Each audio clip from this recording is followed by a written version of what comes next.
이사야서 30장 18절 말씀이요.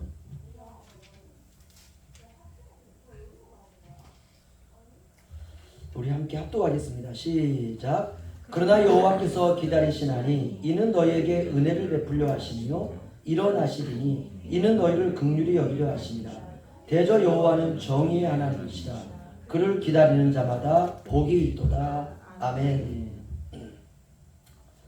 그리고 또 선교사님 함께 예배 드려서 너무 반갑습니다. 우리 서로 은혜 많이 받으시다 인사를 하겠습니다. 은혜 많이 받으시다.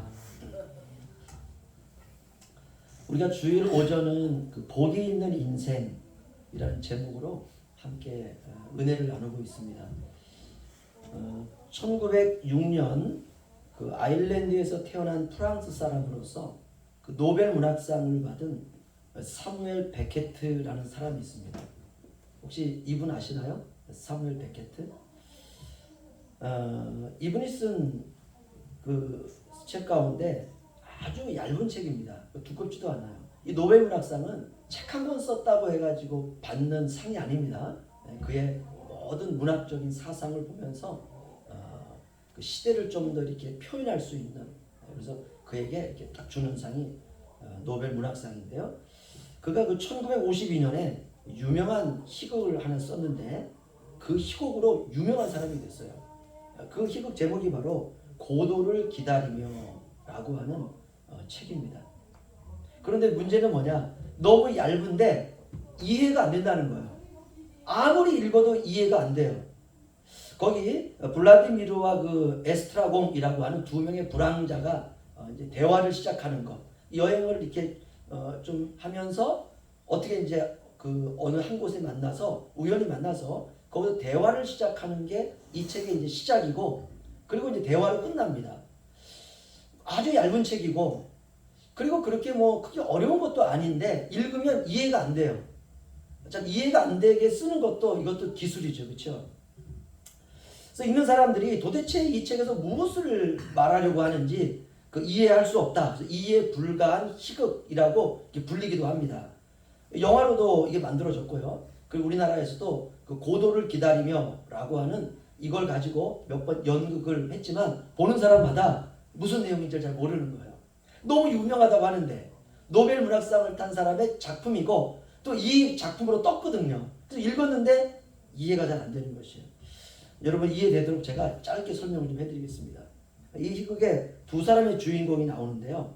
자세히 설명하면 저도 헷갈리고 여러분도 헷갈리니까 아주 간단하게 제가 읽은 대로, 제가 이해한 대로 설명을 해드리겠습니다. 두 사람이 여행을 하면서 한 한적한 시골길 나무 곁에 서가지고 무언가를 기다립니다. 하늘을 쳐다보면서. 그래서 너는 뭘 기다리냐 그랬더니 나는 고도를 기다린다 이렇게 말해요. 그러니까 묻습니다. 고도가 뭔데? 나도 몰라. 이게 이 작품의 핵심이에요. 그들이 무언가를 기다리는데 기다리고 있는 존재의 이름도 알고 있어요. 고도예요. 고도. 고도라는 게 높은 그게 아니라 그냥 어떤 이름을 갖다 붙인 겁니다. 고도. 그리고 그들이 왜 기다리느냐라고 할 때 목적은 딱 하나가 있습니다. 나를 구원한다라는 것이에요. 고도라고 하는 그 존재가 언젠가는 와서 나를 구원하는데 그 고도를 내가 지금 기다리고 있는 것입니다. 그런데 그럼 고도가 누구냐라고 물으니까 모른다고 대답을 해요. 아니 모르는데 어떻게 기다릴 수 있느냐? 나는 모르지만 나는 무조건 기다린다는 것입니다. 자기가 기다리고 있는 존재가 무엇인지도 모르지만 막연하게 기다리는 것. 그래서 그들은 아침부터 점심까지 계속 기다려요. 그런데도 오질 않아요. 그럼 막연히 기다리고 있어요. 시간은 계속 갑니다. 그러니까 이 두 사람에게는 절망이 찾아오게 되고 아니야. 반드시 고도는 오실 것이야. 올 거야. 근데 고도가 누군데? 나 고도가 누군지 몰라. 이렇게 말을 해요. 그리고 이 사람이 뭔가 질문을 던지면 이 사람은 동문서답합니다. 밥 먹었어? 라고 물으면은 걔는 언제 오는데? 막 이런 식의 대답이에요. 그러니까 질문의 의미가 뭐고 답변의 의미가 뭔지도 알 수가 없는 거예요. 이렇게 두 사람은 절망과 소망 사이를 오가면서 무한정 고도를 기다리는 것으로 이야기는 끝이 납니다. 이 희극은 2막으로 되어 있는데요. 1막은 두 사람이 고도를 기다리고 있는데 하루가 끝나갈 무렵 한 소년이 옵니다. 그리고 와서 이 소년이 이렇게 답을 주고 그 자리를 피해요. 두 분이 기다리고 있는 분이 고도인 것 같은데 고도는 내일 옵니다. 이렇게 말해요. 아니 고도는 내가 오늘 올 줄 알았는데 하루 종일 기다리다가 해가 지고 저녁이 지고 이제 저녁이 오고 깜깜해졌는데 이제 절망이 오는 거죠. 그때 한 소년이 와서 고도는 내일 옵니다. 그러니까 희망을 가지고 이제 잠을 자고 그 다음날 이제 둘째 날을 맞이합니다. 그리고 둘째 날 또 이 두 사람은 계속 고도를 기다리고 대화를 주고받아요. 그리고 이제 그 대화를 주고받는 과정에 이런 사람도 오고 저런 사람도 오고 그리고 그 서로 질문을 하는데 질문이 전부 다 동문서답이에요. 그래서 이 책은 이해할 수가 없는 거죠. 이렇게 고도를 계속 기다려도 오지 않습니다. 이 둘째 날도 이제 해가 지고 저녁 밤이 찾아왔습니다. 그러니까 분명히 오늘 온다고 했는데 고도가 오질 않아요. 그래서 막 절망 가운데 있는데 그 한 소년이 다시 옵니다. 그리고 이 소년이 이렇게 말합니다. 고도는 내일 올 겁니다. 그리고 끝나요. 우리나라에서도 연극 무대에 올려진 아주 유명한 작품입니다. 이 작품이 발표되자 세계가 떠들썩했어요. 그리고 이렇게 묻습니다. 고도는 도대체 누구인가? 이 말은 전 세계 사람들도 무언가를 기다리고 있었다는 것이죠. 이거를 문학을 통해서 인문학을 통해서 고도는 온다. 그럼 누구냐? 언제 오느냐? 아무도 모르는 것입니다. 그렇다면 이 작품을 쓴 베게트는 알 것 아닙니까? 그렇죠? 그래가지고 기자들이 베게트에게 묻습니다. 과연 당신이 쓴 우리도 누군가를 기다리고 있는데 우리가 이 세상의 이성을 가지고 철학이라고 하는 걸 가지고 누군가를 기다리고 있는데 누군가 와서 우리를 구원해 준다고 생각하고 믿고 있는데 당신 책을 보니까 해답이 있는 것 같다. 우리에게 고도를 가르쳐달라. 그러자 이 베게트가 이렇게 말합니다. 나도 몰라요. 이렇게 말해요. 과연 이 베게트가 말하고자 했던 고도가 무엇일까? 너무 난해하고 이해할 수 없다고 생각을 하는데 저는 이렇게 생각합니다. 이 작품에 나와 있는 두 사람은 기다림 자체를 기다리는 것은 아닐까? 오늘날 하나님을 알지 못하는 세상 사람들도 막연히 무언가를 기다리며 삽니다. 기다리기는 하지만 기다리는 대상이 확실치가 않아요. 이렇게 살다가 인생을 마치는 것이죠. 마침 기다림을 기다리는 것 같아요.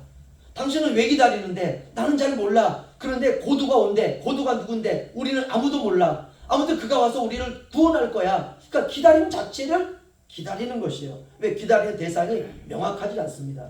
그렇다면 우리 그리스도인들은 어떨까? 우리도 축복을 믿음이라고 하는 것을 가지고 우리가 기다리면서 우리가 중요한 신앙을 삼고 살아가고 있죠. 왜냐? 성경도 기다리라 라고 말하고 있습니다. 예루살렘이 아수르에 의해 포위를 당했습니다. 여러분 전쟁이라고 하는 건 굉장히 무서운 것이죠. 이사야서는 그런 배경을 가지고 있는데요. 과거나 지금이나 전쟁은 무섭고 두려운 일입니다. 부모가 죽고 형제가 죽고 사랑하는 자녀들이 죽고 남편이 죽고 아내가 죽는 일, 이게 바로 전쟁입니다. 어떤 의미에서는 전쟁이 났다라고 하는 이 소문 자체가 두려움을 줘요. 여러분 전쟁이다라고 하는 이 만약에 소식이 뉴스를 통해서 매스컴을 통해서 핸드폰을 통해서 몇 월 며칠 언제 이제 전쟁이 일어났습니다 라고 하는 순간 우리의 가슴은 철렁할 것입니다. 이스라엘이 아수르에 의해 포위를 당했습니다. 치명적이죠. 그렇다면 이런 위기가 왜 왔을까? 이사야는 30장 1절 2절에 이렇게 말하고 있습니다. 30장 1절 2절이요. 저한에서 교도하겠습니다. 여호와께서 이르시되 패역한 자식들은 화 있을진저 그들이 계교를 베푸나 나로 말미암지 아니하며 맹약을 맺으나 나의 영으로 말미암지 아니하고 죄의 죄를 더하도다. 그들이 바다를 세워하면서 스스로 강하여며 그들을 피하려 입으로 내려갔을 때 나의 입에 금지 아니하였도다. 아멘. 하나님을 버리고 하나님의 말씀대로 살지 않고 애굽을 세상을 의지했다 이렇게 말하고 있습니다. 이게 이스라엘에 대한 하나님의 평가예요. 바로의 힘 안에서 스스로 강해지려고 애굽의 그늘을 피하여 들어갔다. 그리고 하나님에게 묻지도 않았다는 것이에요.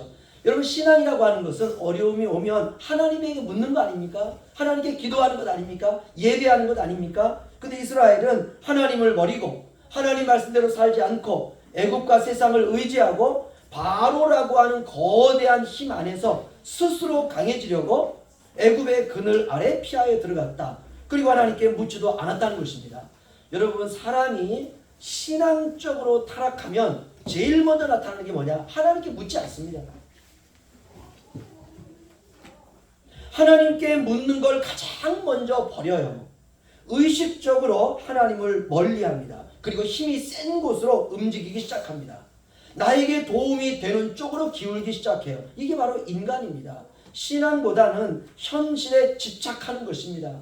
하나님을 점점 떠나가기 시작했습니다. 그럼에도 불구하고 이런 이스라엘에게 하나님이 한 가지 길을 열어놓습니다. 30장, 이사야서 30장 15절 보시죠. 이사야서 30장 15절.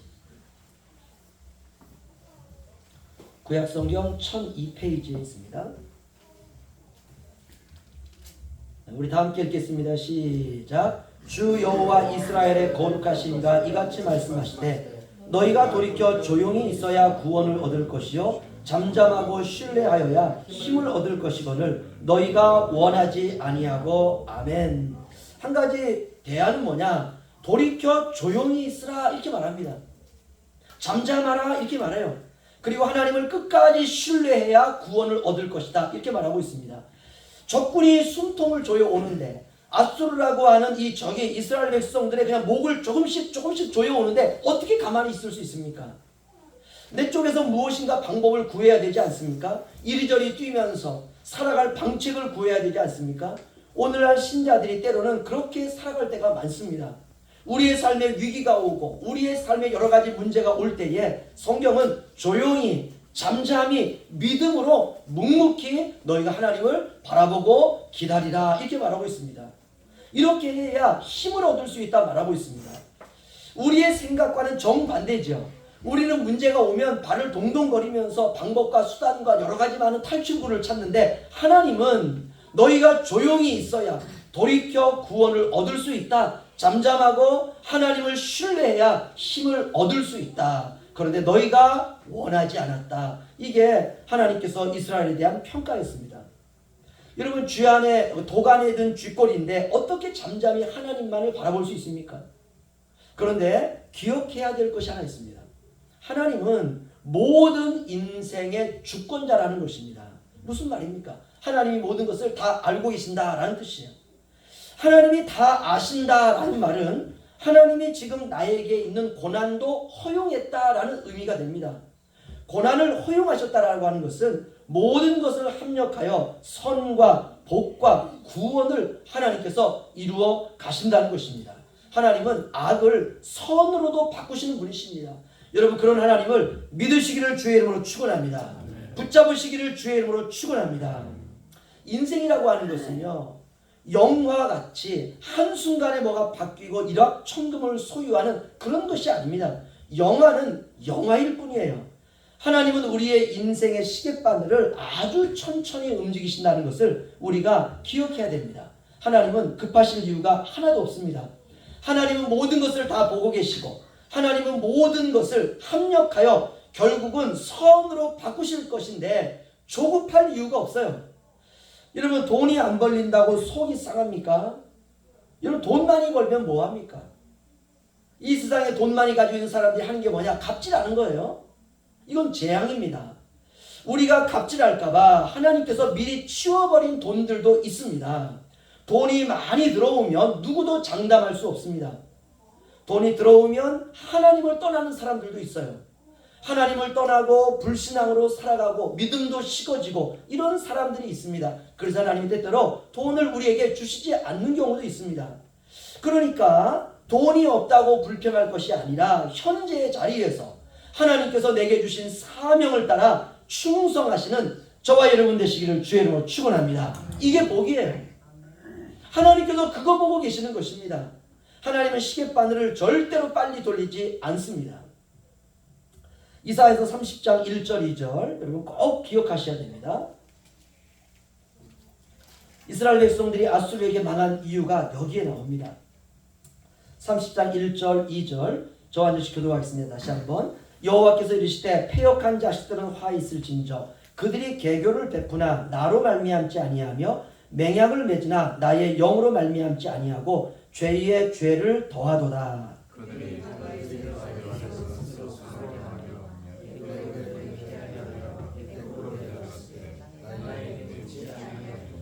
아멘. 이 본문 꼭 기억하십시오. 환난과 고난에 처해 있는 이스라엘에게 하나님께서 그럼에도 불구하고 하나님께 묻지 않고 하나님을 떠나가고 애굽의 품 안으로 들어갔던 그들에게 하나님이 그들을 버리지 않고 복받는 길을 한 가지 가르쳐 주십니다. 그것이 바로 이사야서 30장 18절, 오늘 우리가 읽은 본문입니다. 이사야서 30장 18절 우리 함께 읽겠습니다. 시작. 그러나 여호와께서 기다리시나니 이는 너희에게 은혜를 베풀려 하시며 일어나시리니 이는 너희를 긍휼히 여기려 하심이라. 대저 여호와는 정의의 하나님이시라. 그를 기다리는 자마다 복이 있도다. 아멘. 이 말씀을 통해 우리가 알 수 있는 것은 하나님이 우리를 기다리고 계신다는 것입니다. 할렐루야. 이게 복입니다. 우리는 그 하나님을 기다리는 것이에요. 사람들은 막연히 기다립니다. 막연히 무언가 잘 되기를 소망해요. 오히려 때때로 오늘 우리가 아까 읽어드린 그 사무엘 베게트의 고도를 기다리며 나오는 소설처럼 그저 기다림 자체를 기다리는 사람들은 세상에는 너무 많다는 것입니다. 그러나 우리는 기다림 자체를 기다리는 사람들이 아니라 우리에게 복을 주시고 우리에게 꿈과 비전과 천국과 축복을 약속하시는 분명한 하나님을 기다려야 될 줄로 믿습니다. 그러니까 우리는 사무엘 베게트의 이 고도를 기다리며 라고 하는 시곡을 읽으면서 이 고도는 하나님이라고 하는 걸 금방 알 수 있습니다. 그런데 세상 사람들은 그 하나님이라고 말할 수가 없는 걸 왜? 믿지 않으니까. 하나님이 없는 사람들은 막연히 기다립니다. 기다림이 그들이 추구하는 복의 근원이 된다는 것입니다. 그러나 우리는 무엇을 기다립니까? 저와 여러분은 우리의 모든 삶을 주관하시는 하나님을 기다리는 하나님의 백성인 줄로 믿습니다. 그렇다면 하나님도 우리를 기다리시는데 우리를 기다리시는 하나님의 이유가 뭐냐? 그것은 바로 은혜를 베풀어 주기 위해서라 라고 말하고 있습니다. 우리는 우리를 기다리시고 계신 하나님께 돌아가야 됩니다. 사람들은 왜 하나님께 돌아가지 않습니까? 기다리고 계시는 하나님을 신뢰하지 않기 때문에 그렇습니다. 우리가 잘 알고 있는 집을 나간 둘째 아들이 모든 것을 다 잃어버리고 아버지에게 돌아갈 때 아버지는 무엇을 하고 계셨느냐? 작은 아들이 집을 나간 그때부터 작은 아들이 집에 돌아오기를 기다리고 계셨습니다. 그리고 작은 아들이 돌아올 때 준비해 두었던 그 은혜를 작은 아들에게 베풉니다. 해답은 은혜를 준비하고 계신 바로 그 하나님께 저와 여러분이 돌아가는 것입니다. 이것이 바로 인생의 해답입니다. 여러분, 삶이 아무리 감당할 수 없는 일들로 우리의 인생에 가득 찬다 할지라도 끝까지 하나님을 기다리시기를 주의 이름으로 축원합니다. 왜 하나님을 기다리냐? 따라서 하시죠. 하나님도 우리를 기다리신다. 할렐루야. 이게 하나님과 닮은 거예요. 하나님이 우리를 기다리기 때문에 우리도 하나님을 기다리는 것입니다. 아버지는 자녀를 기다리고 자녀도 아버지를 기다리고 이게 닮은 꼴이에요. 그분은 은혜와 긍휼을 주시는 분입니다. 죄악으로 멸망해 가던 이스라엘이 돌아오기를 기다리고 계신 하나님. 그 하나님은 오늘 우리에게 누가 복이 있다고 하느냐? 그를 기다리는 자마다 복이 있도다. 할렐루야. 여러분, 마지막 때입니다. 주님을 기다리는 신앙이 복이 있는 신앙입니다. 우리 주님은 반드시 이 세상에 내가 승천한 모습 그대로 내가 이 땅에 다시 오리라 라고 약속해 주셨습니다. 저와 여러분이 거할 처소를 다 준비하시면 우리를 데리러 오실 것입니다. 이것이 바로 재림신앙입니다. 복이 있는 신앙은 주님을 기다리는 신앙입니다. 어떤 환경과 시련 속에서도 소망을 가지고 주님을 기다리는 신앙으로 복을 받는 저와 여러분, 가정, 자녀들, 교회가 되시기를 주님의 이름으로 축원합니다. 기도하겠습니다.